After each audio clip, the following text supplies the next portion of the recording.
Oh my gosh, this is crazy. Michael is better at this job than me because I tend to move fast and talk fast and get real crazy.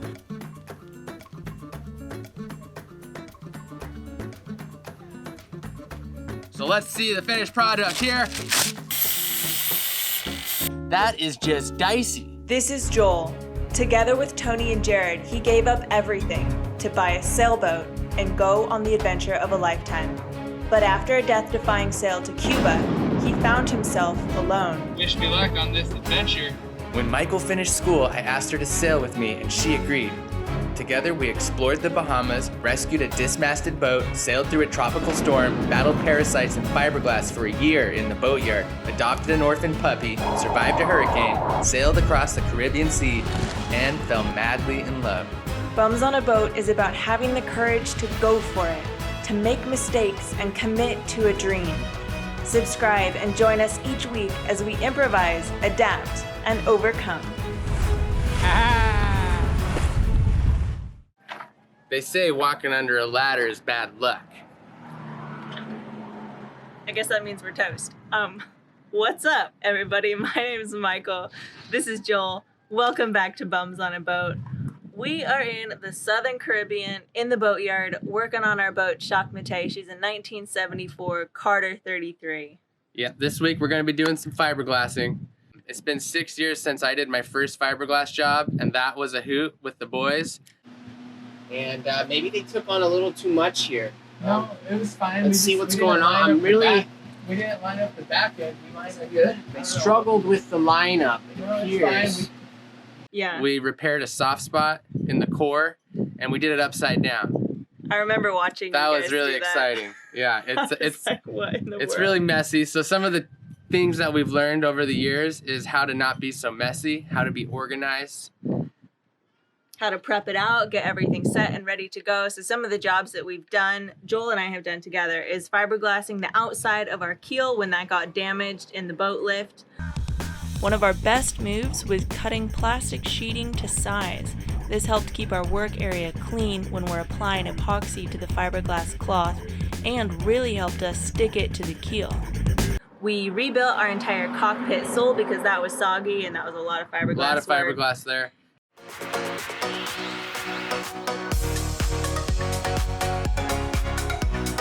And then even more fiberglass. Oh my gosh, the grid structure. We just laid the first B strip. We've just finished over here with A. What we're doing is connecting the stringers to the floors to the hole. And we're doing 7 total. So So first that's a one's comparison of 1 strip to 7 strips. 7 strips right here. We rebuilt our grid structure, or just built it up. Yeah, we didn't really rebuild it. We didn't rebuild it. We but didn't added reinvent the wheel. a lot of strength.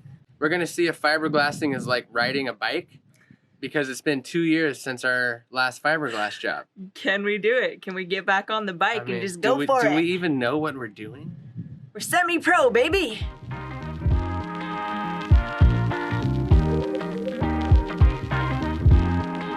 If you're just joining us, we had some problems with the Skeg. So this was the main reason why we dropped the rudder, because we saw the exposed metal. Yeah. So we ground it all back to expose a piece of stainless steel that's like cast into the Skeg itself to give it strength, but that's been pitting and corroded because it became exposed to salt water at some point. So our plan is to protect it with some total boat epoxy, with some fiberglass, and then the barrier coat. Our rudder design is a little bit strange. It isn't held up by the shaft. I guess I don't know for sure how all of the other rudders are attached to the boat, but ours is supported at the base of the Skeg. This, what you're seeing right here, is not supposed to be exposed like that. We ground it all back because we noticed that the fiberglass was kind of peeling and flaking off, allowing water to get inside. And when we kept grinding, we found pitting and corrosion of the stainless. First thing I'm going to do is actually use this hull cleaner because it contains some, how do you pronounce it, oxalic acid, which is good for cleaning up metal there's some rust along the stainless steel and kind of along the edges here.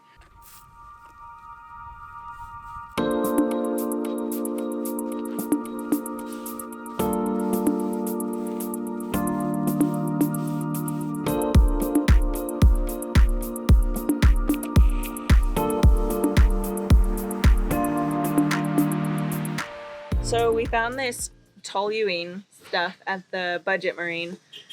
It was the right combination of price and said it would do what we needed it to do. I really don't know much about this product, but it's a solvent and that's basically what we need. Preparation is #1 most important thing. So Michael's over there cleaning, getting the rust off. She's degreasing and now she's sanding and gonna sand every area that she's gonna add thickened epoxy. We're gonna do thickened epoxy first to fill in all of the divots and little holes so it's a smooth layer for the fiberglass to stick to. Layer 1, layer 2. Hey, get out of here. What do you think you're doing? Go on. Go on. Layer 3. This stuff. So, it's kind of a patchwork, but I think it's gonna be great. This is gonna be a little bit of a rodeo because we've gotta pour the epoxy here and then we've gotta run over behind one of those blocks out of the wind to deal with our microfiber high density filler. It's the West Systems 403. I think it's a little less than 1. Oh, that's about a half.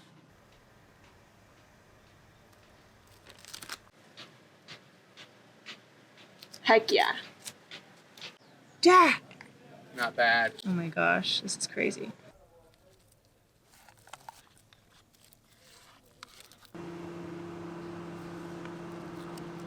One hour later. Oh, shush. Michael is better at this job than me because I tend to move fast and talk fast and get real crazy. And when we start mixing epoxy and resins, I get really in a rush because I think it's gonna set in the cup. Michael's like very slow. And every time we seem to have plenty of time for it to be laid up before it sets. Prime example, she's super relaxed right now.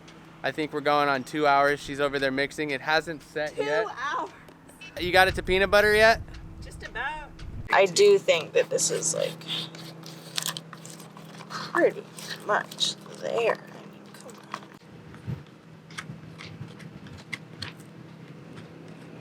on. It seems like it's gonna sit.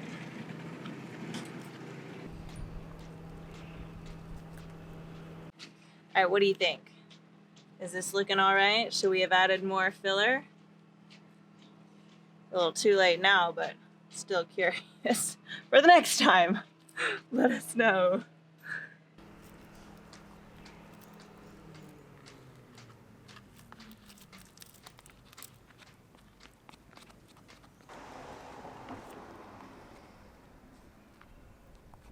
So what do you think? Is it like riding a bike? Kind of.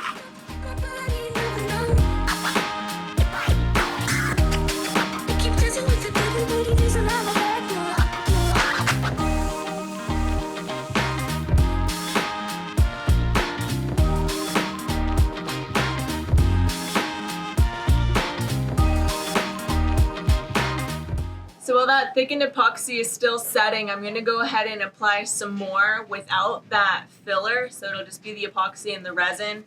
And I'll wet out our fiberglass layers and start applying those. That way the whole thing is bonded together. We're not gonna have to sand and like prep between layers.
we've had some recent developments here. Michael and I had a bit of a disagreement on the toluene. Toluene?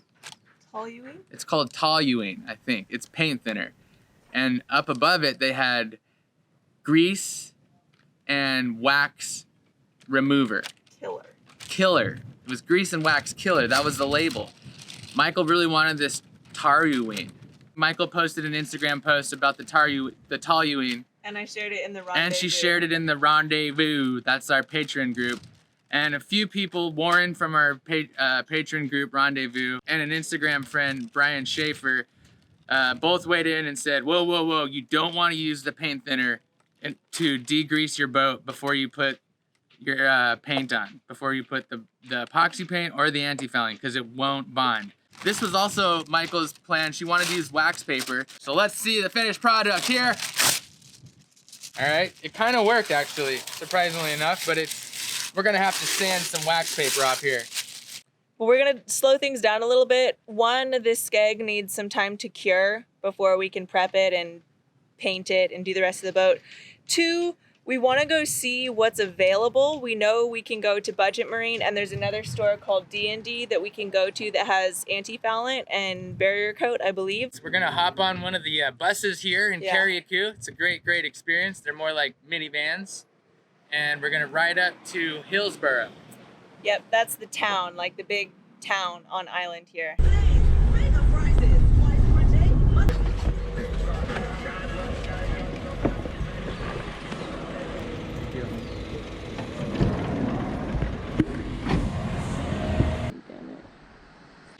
All right, we got a little mixed up there. We went to D&D's Hardware, walking around in there. It was like, I don't think we're in the right place. So we passed it. It was like a grocery store. Wasn't it? Yeah. It was like a grocery. Uh-huh. Just jumping in here. I was talking. Oh, I was in the middle of something here. I thought you had something else to share. just joining. Okay, so it wasn't a hardware, it was a grocery store. That's great. All right, well anyways, we found the place. It's called D&D's Marine. We passed it a long time ago. Close, right? Ironically enough, we could have just walked here, but it was a nice little fun bus ride, really far and then back again. We took pictures of the labels and the prices, so I'm gonna go online and look up everything to do with all these different kinds of paint, find out what's, you know, gonna be the good option for us.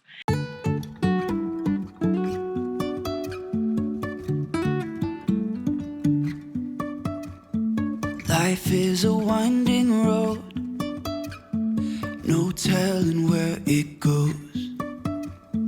Driving through days and nights. Our main focus there with the fiberglassing, with our last layer, was thin layer, was just to make sure it went all the way to the outside of the Skeg, so that we gave the fiberglass as much surface to bond to. So it's bonded all the way to the outside.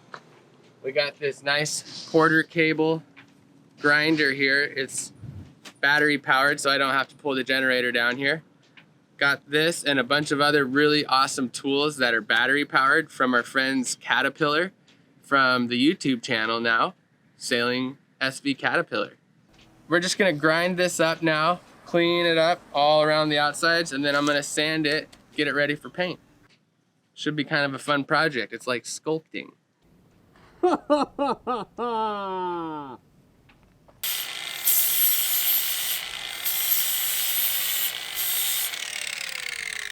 Now, people said they wanted us to use, they said we should eat, sorry. People were saying you should use a grinder to sand off your paint. That is just dicey. These things just rip through fiberglass. I mean, yeah, I agree. It would have been easy and it would have removed it real quickly. But man, you just fart and then you're gonna just put a hole right through the boat. Oh, no.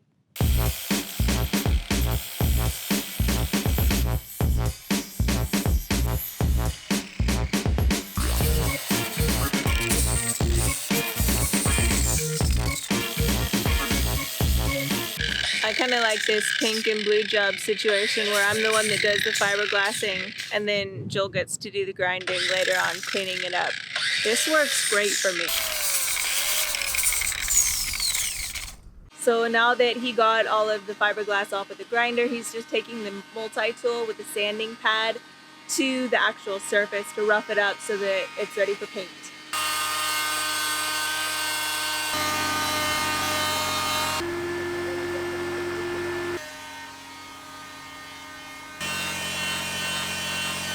So wax paper is definitely not peel ply. We got to learn that, and now you have to. What's happening is the wax paper that we put on top of the epoxy job is like, parts of it stuck to the epoxy. A lot of it came off, but parts stuck, and it's really gumming up the sandpaper. So Joel actually switched to a grinding attachment for the multi-tool.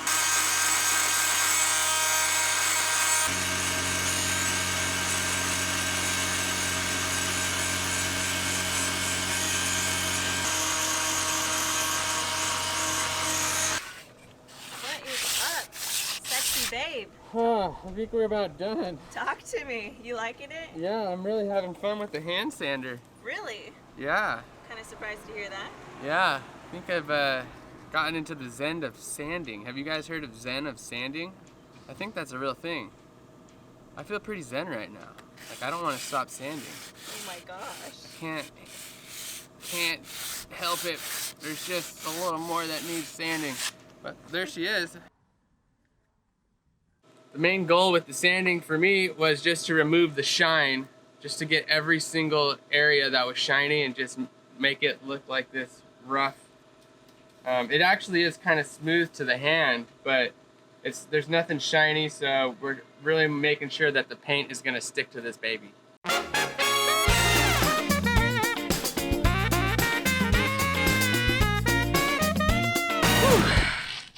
Well, what you saw here was pretty much the easy part.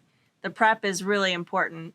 So that's kind of, I think, why we ended up being okay with this job here, even though we totally messed up on the solvent, the freaking toluene, which I'm gonna take the blame for. No, it's fine. It was my fault. You didn't want to get it in the first place. I know, but it was my fault. I learned my valuable lesson. In the future, I just need to be more totalitarian-like and just shut her down. Tyrannical? Isn't that the same thing? I guess so. I just need to shut her down. I'm going to accept responsibility here. I was a little waffly in my decision making. He waffled. And that was my fault. So I'm taking the blame here on the Skeg prep. But really, it was a degreaser. It did say degreaser on the back. Our research later showed that it could, leave an oily base. Not the most optimal degreaser. But especially for painting. For Yeah. fiberglassing, it was a bit iffy. And I mean, after sanding this and just feeling it and petting it, this is solid.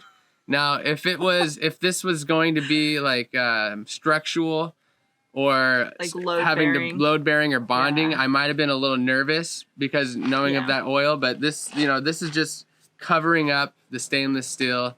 Yep. And there was some of those chunks missing out that Michael ground out and discovered. So we filled those in. It's nice and smooth now. Mm-hmm. The stainless steel is not gonna show, and that was. And it's not gorgeous, but it's functional, and that's why Speak we're for yourself. semi-pro. I think it's gorgeous. Beauty is in the eye of the beholder. Well, all right. I think it's gorgeous. It worked out. Some people say I'm not gorgeous, but I know I'm gorgeous. Oh, babe. You're... That's what I'm saying. It's in the eye of the Completely beholder. gorgeous. You guys back me up on this. Yeah. I think this Skeg looks pretty. I think this is a 10 out of 10. It sure feels like a 10 out of 10. All right. Thanks for watching, guys. I just want to leave you with a little tidbit. Don't be afraid to go out there and make mistakes, because they're going to happen. I mean, fourth time you would think You would might be not the make charm. as many mistakes as we make, but you're going to make them. You're going to make them, and it's going to be okay. And an update on the paint shopping. We've narrowed it down to exactly what paint we're going to buy. We've already located it here on the island. There was some that we wanted. They had to mail it. It was going to take a month. So we know exactly the paint. We know the barrier coat. It's some good stuff. We're going with, it's called Tough Stuff by Seahawk. And that's going to be our barrier coat. And we're excited about that. They have plenty of it in stock. So we're going to be buying that up. And then we got the anti-fouling. It's all there. Yeah, because So, side that's note, we coming up. realized that this epoxy paint that was our barrier coat that we put on in Luperon is not actually a true barrier coat. So there's a difference between a barrier coat and just epoxy paint.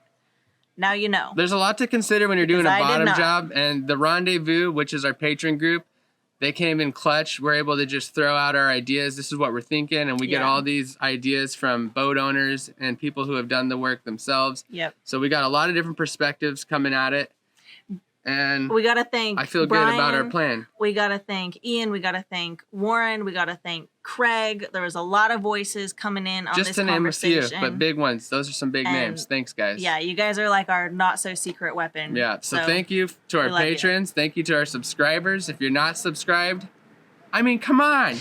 What are you waiting What for? are you doing? All right, we'll see you guys next week. Bye. These are the tales of BOAB. Boats on a boat. B-O-A-B, baby, we're B-O-A-B, baby, we're B-O-A-B, baby, we're bums